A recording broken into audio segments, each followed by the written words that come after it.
Hello everyone and welcome back to Mystic Tides Tarot. Today we are going to be doing a pick a card reading as an ancestor message for you. I'm going to be going into some of the decks that I've used when I first started my ancestor practice because that's just kind of like the energy that I'm feeling. And then we'll go from there. Now the first deck, this is what I'm going to be using so that you guys can choose your pile. This is the Mesoamerican Oracle deck. So as you heard, it's an Oracle deck. And I like to use Oracle decks as the cards, the indicators for people to pick their pile. I don't always do that, but they seem to be my preference for now, and it just seemed appropriate. I haven't pulled this deck out for personal use in quite a while. I did use it with a client about a month back, and it never misses. It really doesn't. I tend to use this deck at the end of a tarot reading, but I feel like it would be perfect to help someone pick their pile. So let's see, what do we have for pile one? What does pile one need to hear from their ancestors? Lamat. For pile one, you need to trust your intuition, or maybe you feel like you're having trouble trusting your intuition. So yeah, pile one, that's for you. Now let's go into pile two. What does pile two need to hear / talk about / converse with their ancestors? Balance, strength, and sweetness. So chill. Yes. Okay, beautiful. And then for pile three, Gavan, work your magic. Ooh. Okay. So these are your piles. Pile one, Lamat, trust your intuition. Pile two, Xochitl, balance, strength, and sweetness. Pile three, Gavan, work your magic. As always, the timestamps are down below in the description, and I will see you in your pile.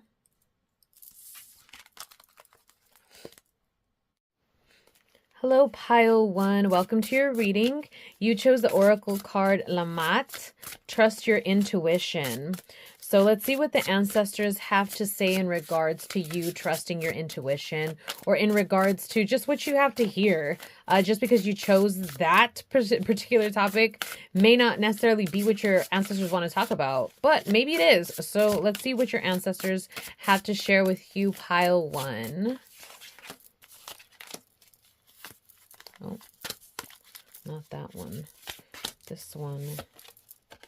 Okay, it is this one. And this one. Okay, let me straighten this out. 5 of Cups, 7 of Wands, the High Priestess, beautiful. Strength, doesn't feel as beautiful, but 10 of Cups, really beautiful. 7 of Pentacles, and Temperance. Okay, this feels like a very balanced spread. So with the 5 of Cups, there may be some, I mean, if you're choosing like the trust your intuition oracle card as the signifier for your pile, it may be because you're struggling with your intuition, or you kind of go into waves of highs and lows with your intuition, where it feels like you're experiencing so many synchronicities and things feel so aligned, and you truly believe in magic, and oh my God, this beautiful warm feeling in your chest, and you just can really smile to the point where maybe you might even be tearing up, and you feel your body maybe even fill up with gratitude, but then it's like crickets. And you feel like your faith slips. And this is very disheartening for you because you have been working with your intuition for a while now. And so you've become sensitive to a lot of the energies around you, which also means that when there's the absence of the highs, the lows feel different than they have in the past. And it's very easy to let this carry you into what feels like a new type of low that almost brings fear to the forefront. And it almost makes you feel scared that what you're feeling, you can't come back from, and that you maybe have gone too far, or maybe you've bitten off more than you can chew. And that could be very heartbreaking at the same time, because it almost feels like, well, maybe I'm not strong enough. maybe I'm not strong enough to do what I set out to do. And, maybe I don't have what it takes to like fully understand my intuition and to make magic with it. And that's kind of like the energy that I'm feeling. And I'm here to tell you that that's just part of the game. It's not that you're doing it wrong. It's not that you're not lucky enough. Okay. It's not that you're blah, blah, blah. Whoa. Information overload. It's not that you're not lucky enough to be able to have it easy. It's not easy for anyone to go through those things that they want to grow desperately. Okay. So understand that there's always going to be some kind of like boss that you have to go against. And here it's your own mind mixed with the emotions that either come before or after the thoughts that you're having in regards to your intuition, which is funny, right? Because when we're thinking of intuition, we're thinking that's the opposite of like your logical side. It's more of the feeling. It's more of the inner knowing, right? But it doesn't mean that you're still not a human, that you don't live by logic. We still live in a world that prescribes to those rules. So obviously, as a citizen in that world, you are also going to be prescribing to these rules, even if it is just by default or old programming or whatever you want to call it. So that's kind of like the name of the game. Here we have the Seven of Wands. Now, the Seven of Wands is a very like empowering force type of card, because and this artwork is gorgeous. I love this deck for ancestor work because it doesn't seem like it would make sense maybe to some people, but okay, I'm not talking about me. Stop. I'm not. Okay, back to you. Seven of Wands. You see this witch with her cat or her familiar and kind of having all of these wands pointed at her. And she's like, basically, bring it, bitch. I have one wand. Y'all have 6 pointed at me. But I'm here to stand my ground. No, actually, as a matter of fact, I'm so powerful, I don't even have to stand on the ground because I'm going to levitate above the ground and then I'm still going to beat you guys, right? So this very powerful defensive type of energy is coming through. And I see this as your ancestors coming through for you during these times. And maybe this is one of those times for you. And maybe this message is the reason that this came out this way, why this card came out as like the feeler card of your situation, and why this came out after as in like, it's okay, boo, I got you. And why this message is the message you're listening to right now. Because you need to understand that having these like moments of perceived weakness or where it feels like you're not as powerful as you thought you were when you were in that high, it doesn't mean that you're not. That still happened. You still went through that. You still felt those feelings and they were real. You going into a low or going through these quieter moments with spirit does not mean that those other moments didn't happen. Do not gaslight yourself. And this is another reason why maybe sometimes we need to, okay, maybe not sometimes, maybe more often than not, we need to be careful who we share specific information with, especially when we are so, I don't want to say young in the journey. I want to say when we are not fully solid on our belief systems. And it's okay. Like, you don't have to want to die on every hill of every spiritual experience that you've ever had. Okay. But don't let other people tell you what you experienced was real or not because they don't believe. Okay. And I'm not your therapist. I'm not your psychologist. I'm not trying to condone, people falling into these grand delusions that are going to eventually hurt them in the long run. I'm not condoning those things, but I feel like you're the type of person that knows, okay? Like, that this is not the mind of a person who's losing their mind, even though that thought has crossed your mind before.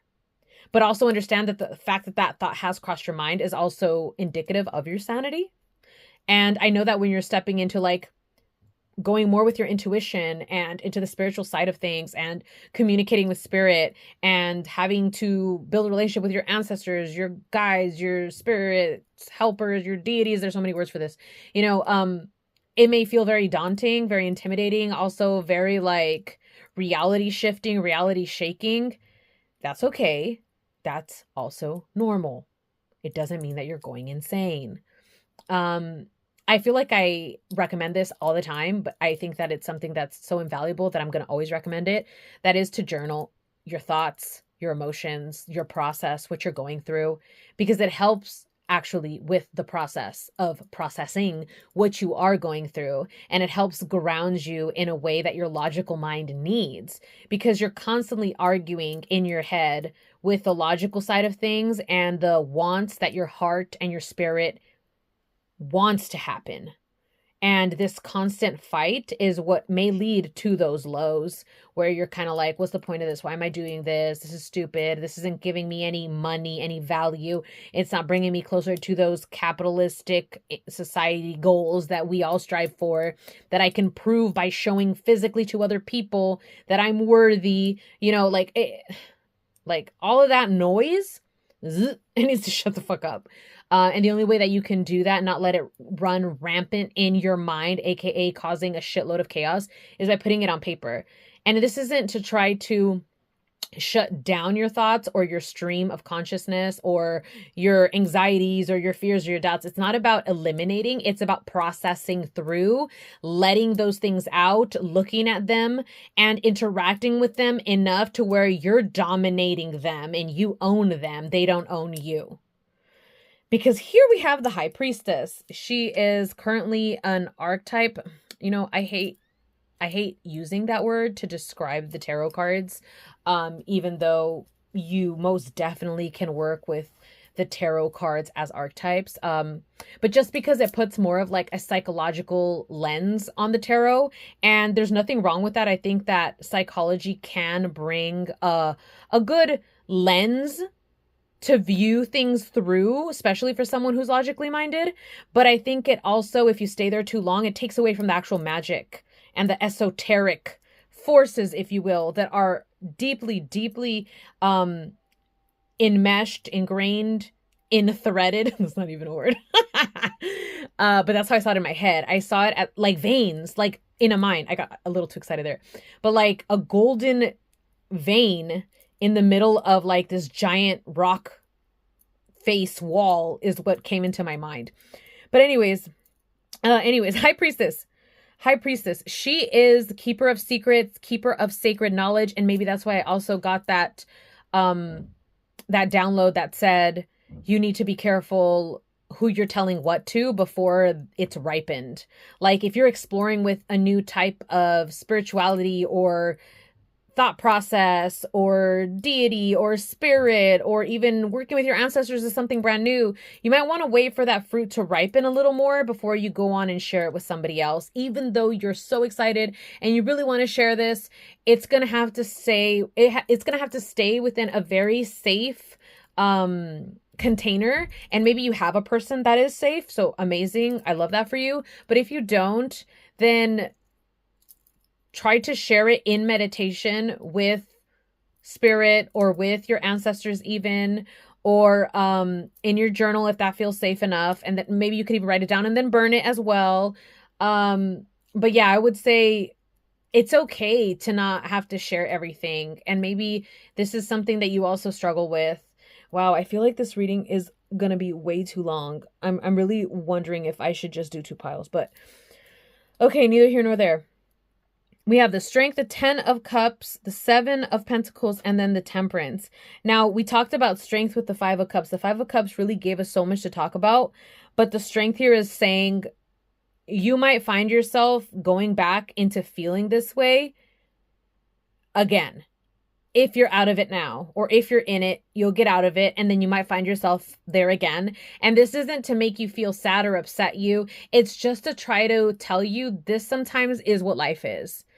I'm not trying to be a Debbie Downer, and I'm also not trying to be toxically positive. So, this is kind of what I see. Like, strength is you facing these fears, those lows that you don't want to face. It's you facing them via journaling or via exploring those feelings. It's you facing them and getting to know them so you can master them, like I said before. So they're not masters of you, so that they don't dictate how you see the world. So they don't dictate how you step in your spiritual path, because you don't want to make decisions from a fear, right? You want to make them from a seat of empowerment. And your ancestors are here to help you with that. And, then we have the 10 of Cups, which, like I said, beautiful card, because 10 of Cups is this emotional fulfillment. It's like the peak of the peak. It's the cream of the crop, la creme de la creme. This is like basically it's either going to be ecstatic and or it's going to be this type of feeling that you couldn't have even fathomed feeling because you had never experienced happiness or joy in this way before. And maybe it is because you're starting to really understand your intuition and the way it's supposed to work for you, not the way other people tell you it's supposed to work.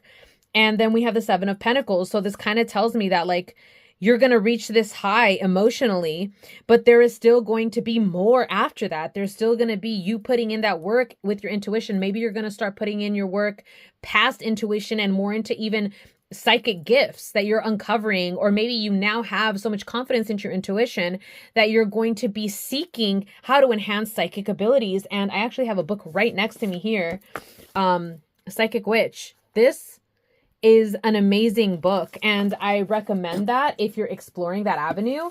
Some topics may be like hit or miss. Some exercises may not really tap into what you're trying to like do, but there are so many exercises in that book that I recommend it to anybody because it lays a foundation of what a practice can look like for someone who is exploring their psychic abilities. So, wow, this reading is on another level. I try to keep my readings per pile for like sub 10 minutes just because uploading with my phone, it takes way too long when I'm doing videos that are longer than 30 minutes. But I don't know, maybe another pile will be short and it is what it is. But TMI, at the end here, we have Temperance. Temperance is the balancer. It is the opposites that meet together to become a new material. It is the alchemizer. It is, in my opinion, part of what you do in order to continuously become a different type or a higher level of high priestess. So I'm not trying to say that you're trying to be any type of priestess, but we are all in our own right a high priestess in our own practice, because we are the ones that are dictating what knowledge is kept secret, what knowledge is sacred to us, and how do we proceed from here based off of those things.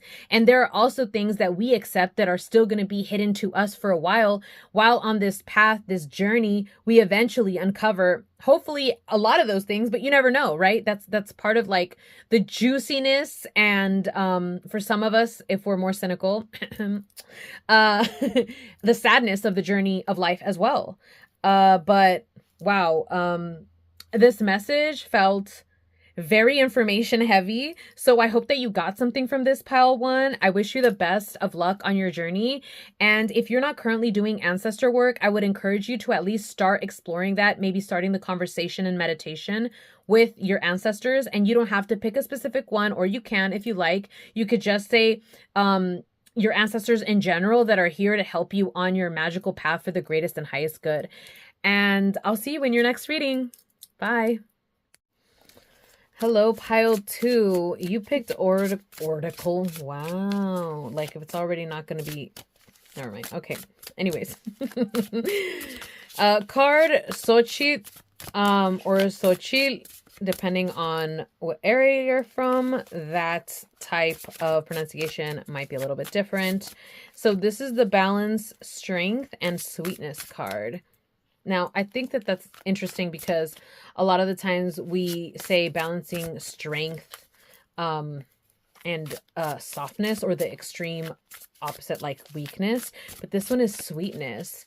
And it almost gives the impression that maybe you, I don't know, might be a person who thinks that it's damn near impossible to do both. And it's not. It just takes a little bit more finessing, you know? So let's get into this ancestor message and see what they have to say here to you, pile 2. My face is getting really hot right now, so just thought I'd put that out there. But,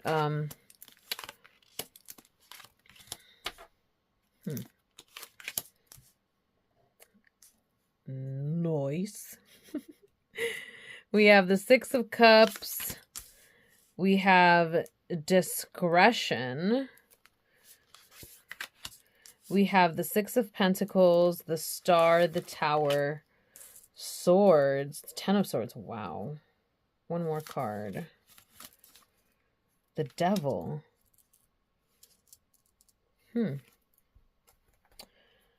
Okay, so Six of Cups. That's sweet, for sure. It's the sweet feelings that you have from childhood, if you had a sweet childhood, or it could also be like a very sweet memory, something that really makes you feel nostalgic. Um, and that kind of goes with the sweetness. And maybe this came out in this way because it's kind of like maybe you feel that all of the sweetness that you've experienced is in the past, but that's not necessarily true or not. I think one of the key things to keep in mind just always is that nothing is permanent. The good and the bad, right? It's kind of like the ups and the downs. That's part of life. But it's also like it could be heartbreaking when you've had a really good life, right? To think like, oh shit, things can get really shitty really quick.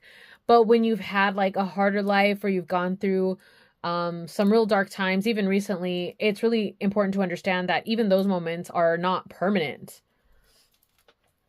And I'm just reaching for this is the Shadowland Tarot book because I'm pretty sure that's Judgment, but I just want to clarify because sometimes when we get these decks,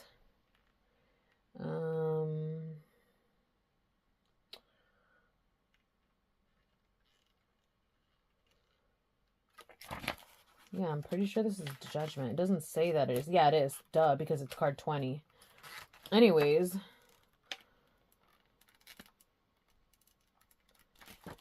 Yeah. Okay, moving on.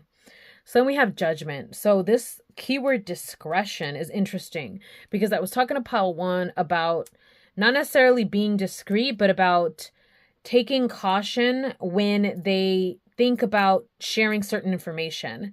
And this is being the Judgment card in the traditional tarot. Judgment card is usually about awakening or about initiation, about hearing news that can be jarring. It doesn't necessarily have to be like jarring like in a very horrible way, but it could be something that really changes things for you, whether in the way you look at them or in the way that you thought they were going to go like down in.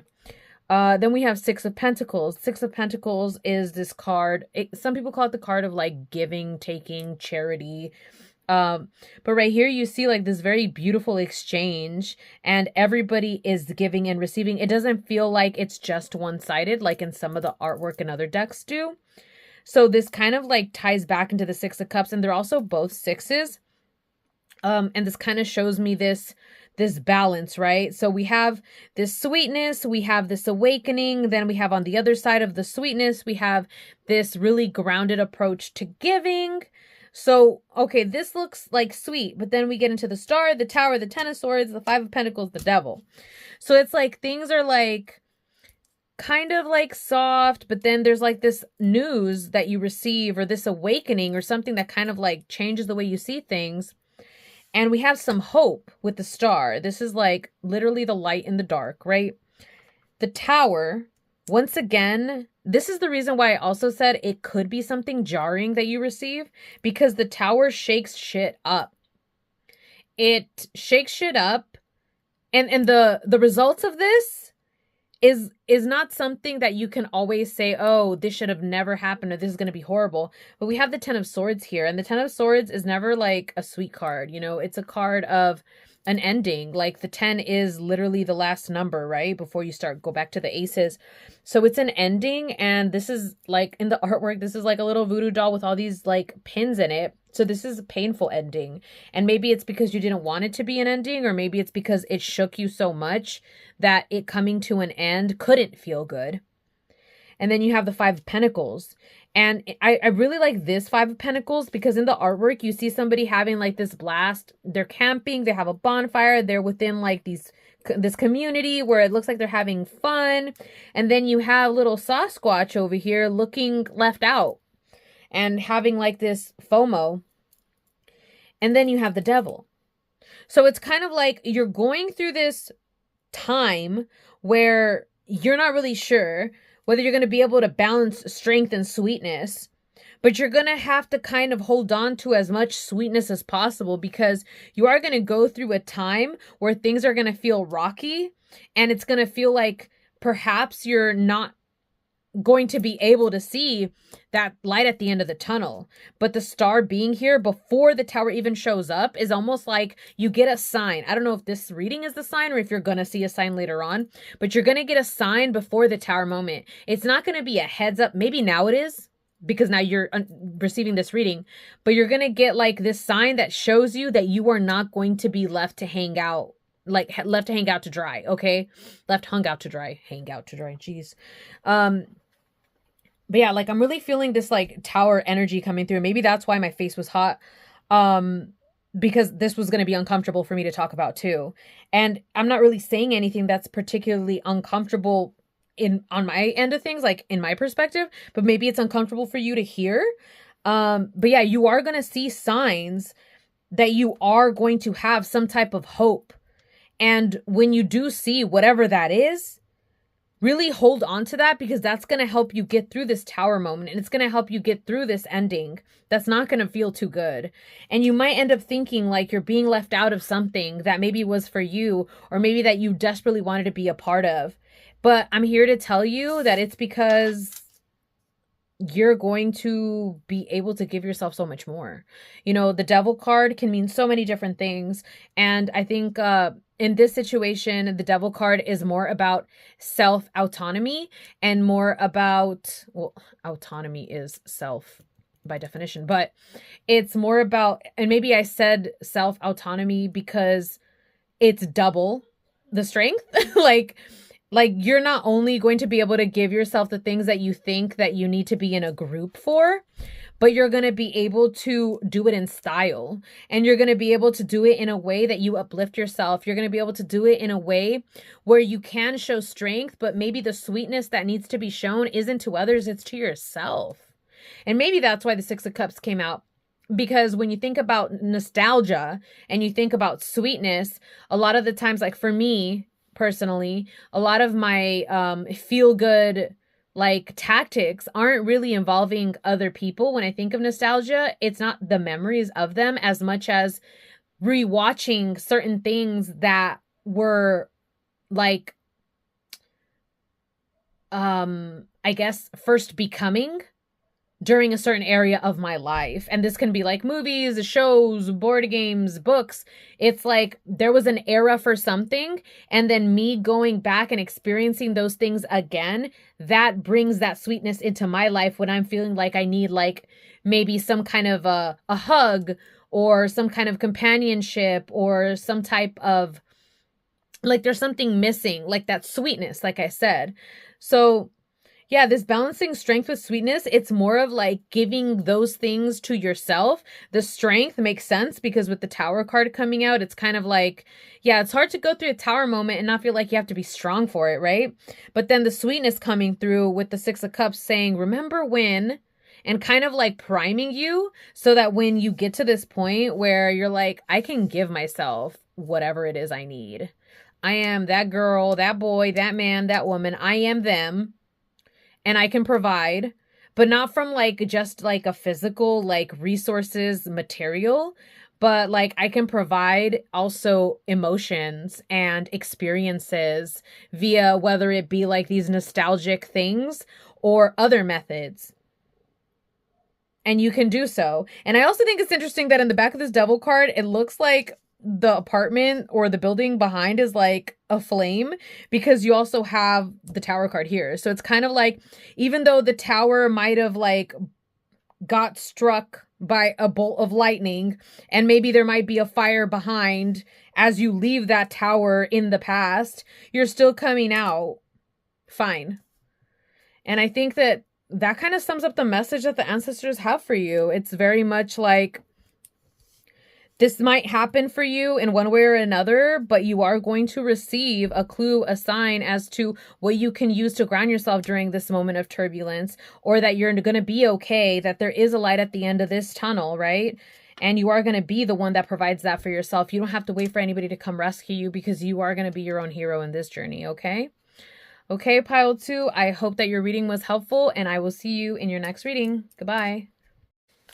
Hello, pile 3. You chose Gavan, work your magic.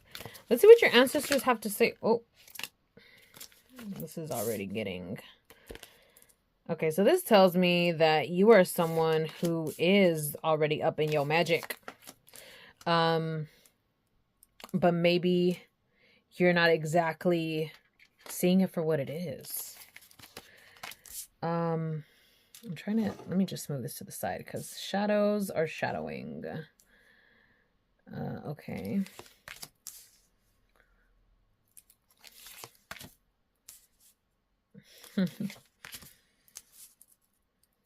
Okay, this one. So it is.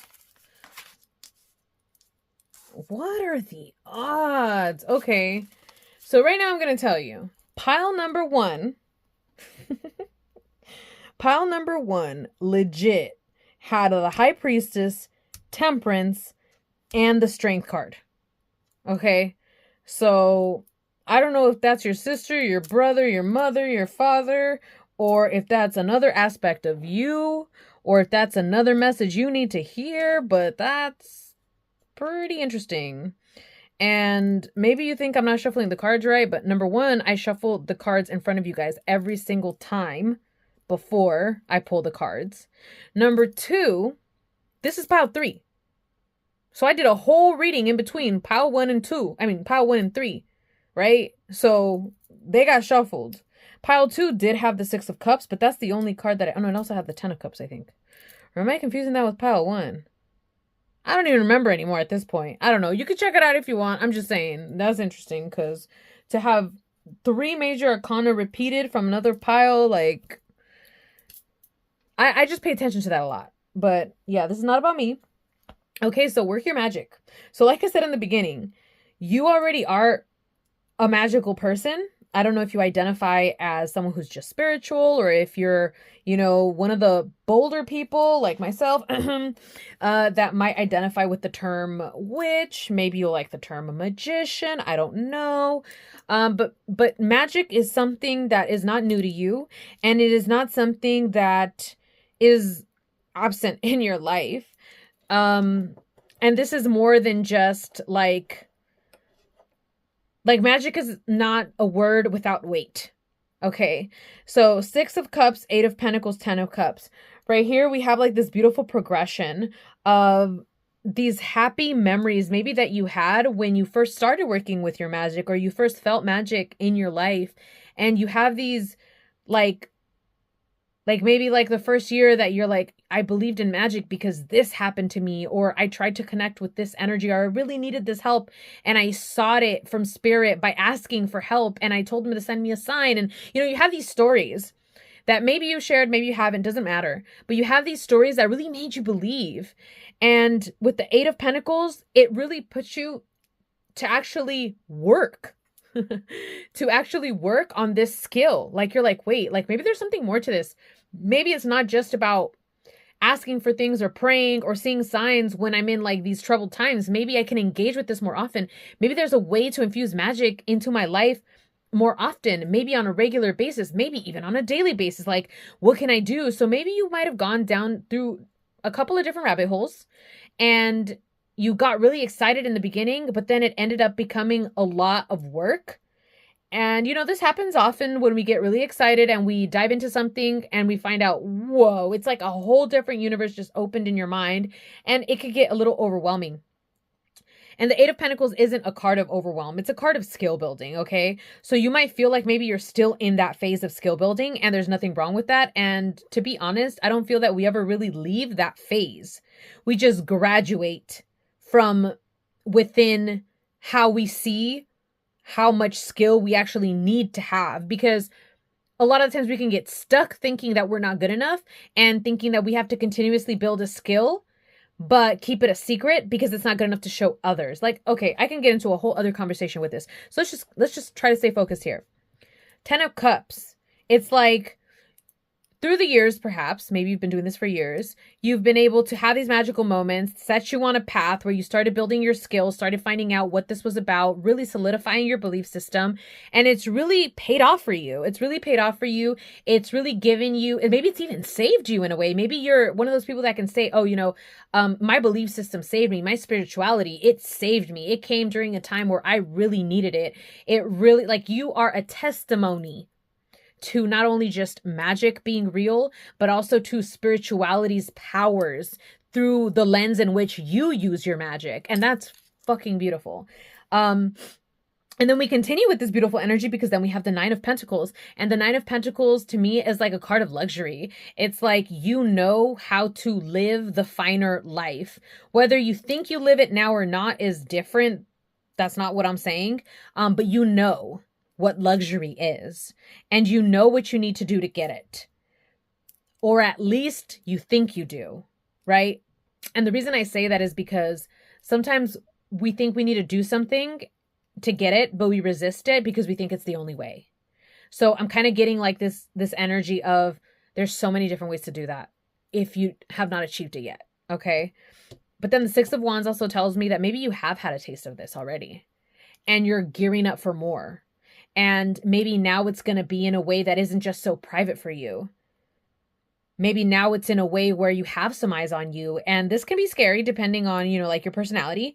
And it kind of tells me that this is why the Strength card came out, because to be seen by others, to be witnessed by others is also to open ourselves and with you, your magic, to the criticism of others. It's almost like your magic has been your baby for a really long time and you've been able to nurture her or him, they, you've been able to nurture the magic in such a beautiful way. It was almost like fantastical and glamorous and luxurious that you almost are protective of it.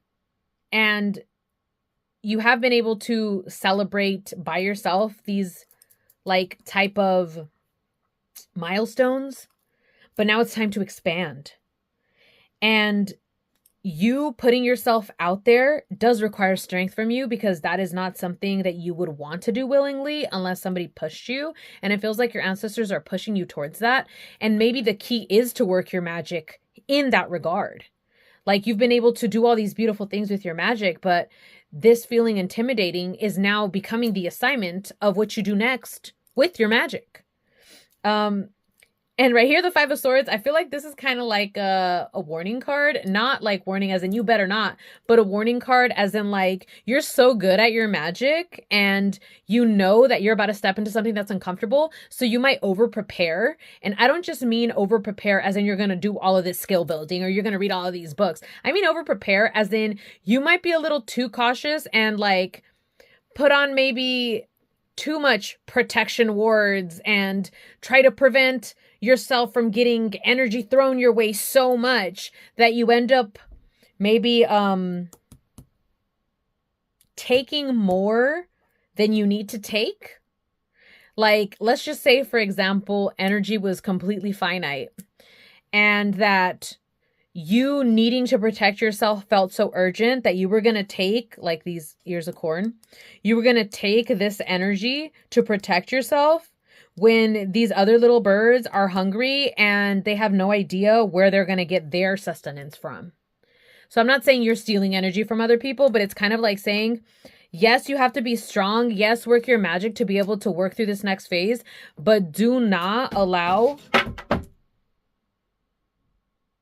Okay, something just fell in my room. But do not allow your lack of belief in your own inner strength and your own inner fortitude to make you think that you have to perform extra magic or rituals, spell works, etc. for the sake of your own protection, because you are heavily protected. And it doesn't mean you don't do anything to protect yourself. Obviously, protect yourself. You know what I mean? But you don't have to do as much as you think you do. You never actually have to do as much as you think you do. I'm getting the sense that you're this kind of person that you always think you got to do more. And that almost becomes a type of procrastination sometimes for you. Don't let it do that, because you are the High Priestess. And it's interesting because for pile 1, I said, you have the High Priestess, and the High Priestess is Temperance at the same time, because of the magic that temperance performs. Like the high priestess is like the witch in the tarot for me. And then temperance is the alchemizer. And to me, the witch alchemizes, right? So it's kind of like you have like almost like this very beautiful strength of mixes of power, energy, magic. It's like there's just so much. Like I see purple glitter, but then I also see like sticks of dynamite and like boom, yellow stars at the same time when I'm thinking about these energies, which is probably what you bring to the table. What you bring to the table, even though it may not feel that way all the time, which is why you've done so much work, why you've built your skills the way that you have, and why you think that you're still not done. And the thing is like, yeah, we're never going to be done because things are forever expanding, including the universe. But there is a point in time where it's good enough. And I don't mean good enough for others. I mean good enough for you because your standards are different, and that's okay. But we also need to be able to understand that that could be something that holds us back. And your ancestors say, you better stop because you know how to work your magic. So when it comes to this thing that stops you, that puts a halt to you moving forward, you need to also work your magic for that. And that's all I have for you, pile number 3. I hope you enjoyed your reading, and I will see you next time. Goodbye.